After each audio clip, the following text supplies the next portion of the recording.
Hello student, কেমন আছো সবাই? আশা করি ভালো আছো। আমি রিম্পা, আর তোমরা দেখছো আমার চ্যানেল লার্ন উইথ রিম্পা।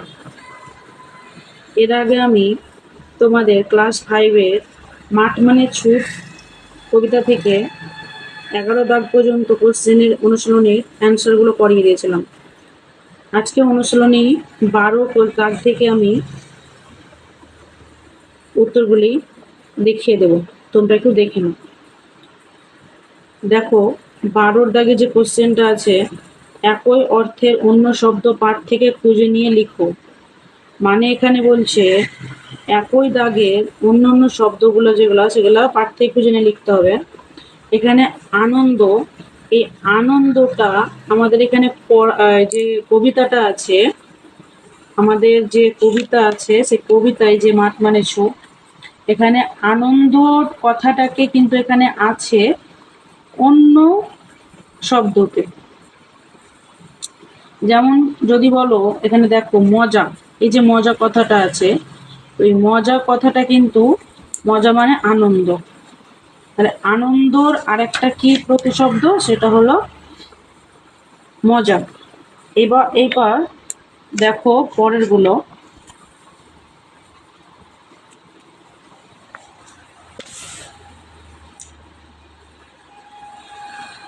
তোমরা দেখো, যেটা বললাম আনন্দ, মজা, গড়াগড়ি খাওয়া, এই একই শব্দ মানে লুটোপুটি।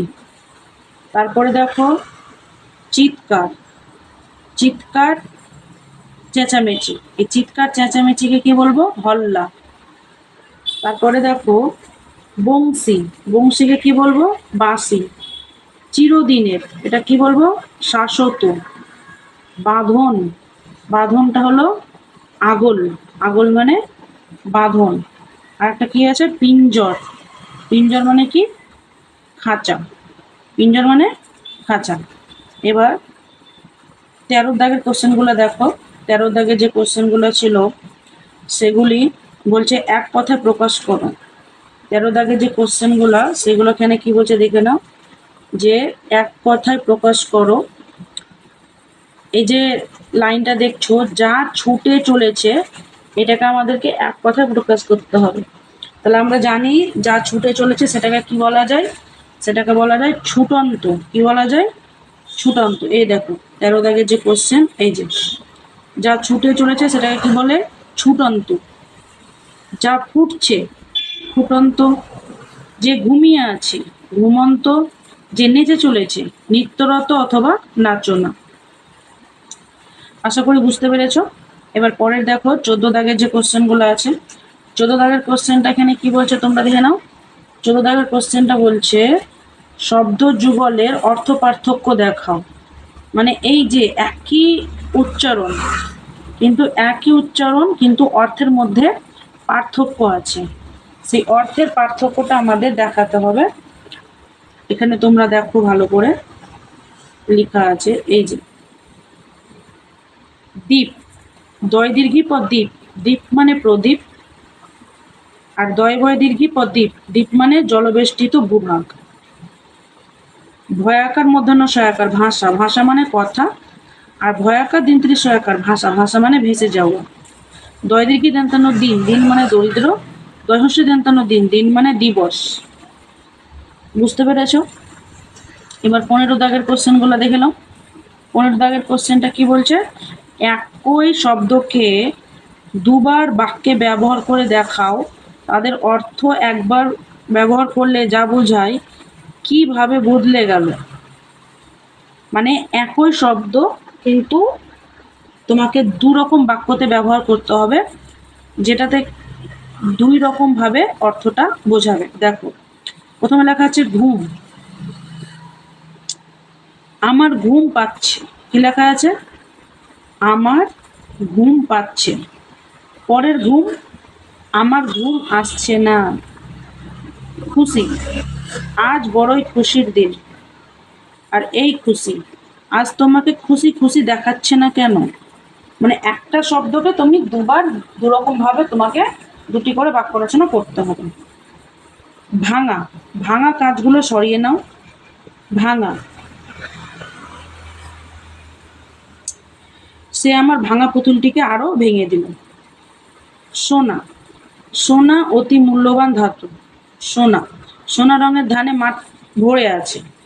সবুজ, সবুজ মাঠ দেখতে খুব ভালো লাগে। সবুজ, গাছে সবুজ রঙের কচি পাতা ভরে উঠেছে। তাহলে তোমরা দেখতেই পেলে এখানে যে একই শব্দকে দুবার করে ব্যবহার করেছে, দুটি করে বাক্য। 16 দাগের কোশ্চেনগুলো দেখো কি আছে। 16 দাগের কোশ্চেন এখানে তোমার আছে কবি সম্পর্কে। কবি সম্পর্কে কয়েকটা কোশ্চেন আছে, যেখানে তোমরা এই উপরে যে কবি সম্পর্কে যে কথাগুলো লেখা আছে এখানে তোমরা সম্পূর্ণটাই পেয়ে যাবে। ঠিক আছে, তাহলে প্রথমে দেখো কবি কার্তিক ঘোষের লেখা দুটি ছড়ার বইয়ের নাম, তোমরা এখানেই পেয়ে যাবে। ঠিক আছে, আমি তোমাদের সুবিধার জন্য এখান থেকে দেখিয়ে দিচ্ছি।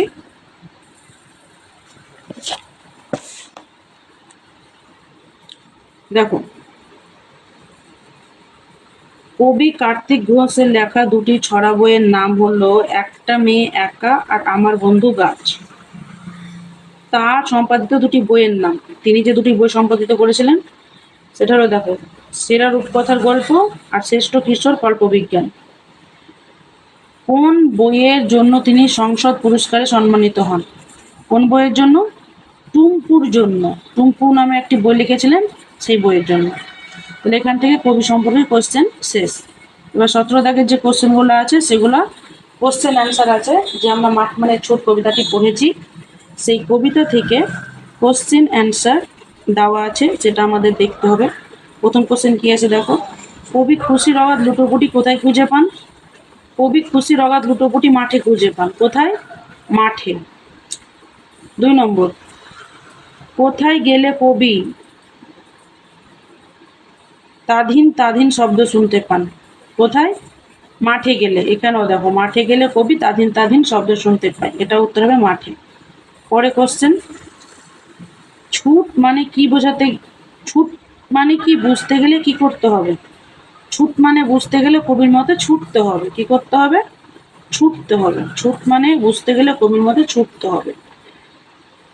পরে কোশ্চেন দেখো, নিকেল করা বিকেলের আলো কবি কোথায় দেখতে পান? মাঠে দেখতে পান। কোথায়? এটাও হবে মাঠে। পরে কোশ্চেন, পাখির খাঁচার আগল ভাঙলে পাখি কি করে? পাখির পরে কোশ্চেন দেখো, পাখির খাঁচার আগল ভাঙলে পাখি কি করে? পাখির খাঁচার আগল ভাঙলে পাখি ও ছুট দেয়, অর্থাৎ মুক্ত আকাশে ডানা মেলে উড়ে যায়।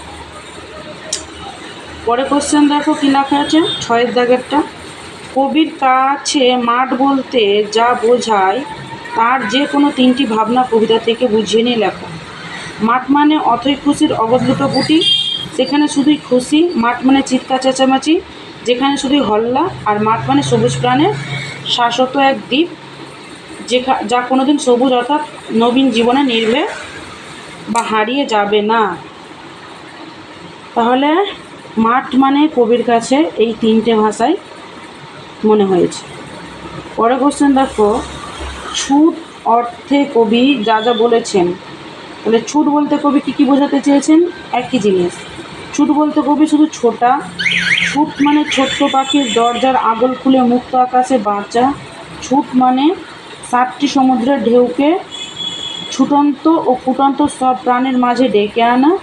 ছুট মানে শক্ত পায়ের পোক্ত কোনো ভাষা। এগুলি কবির কাছে মনে হয়েছে ছুট বলতে। পরে কোশ্চেন দেখো, মাঠ আর ছুট তোমার কাছে কি অর্থ নিয়ে ধরা দেয় তা নিজের ভাষায় লেখা। মাঠ হলো এমন একটি বিশাল জায়গা যেখানে প্রাণ ভরে খেলা যায়, লুটোপুটি খাওয়া যায়। তেমনি মাঠ হলো মনের বিশালতা, যার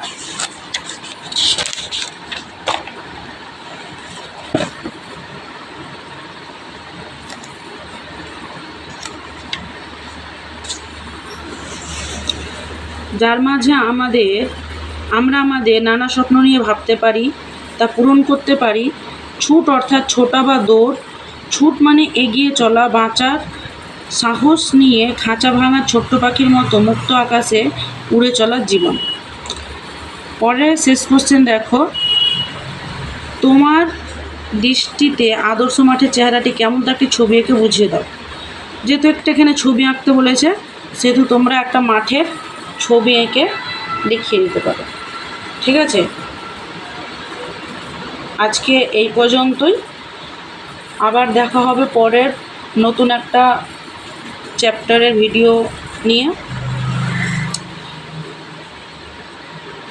ভিডিওটি ভালো লাগলে লাইক, কমেন্ট, শেয়ার করো, সাবস্ক্রাইব করে আমার পাশে থাকো। ধন্যবাদ।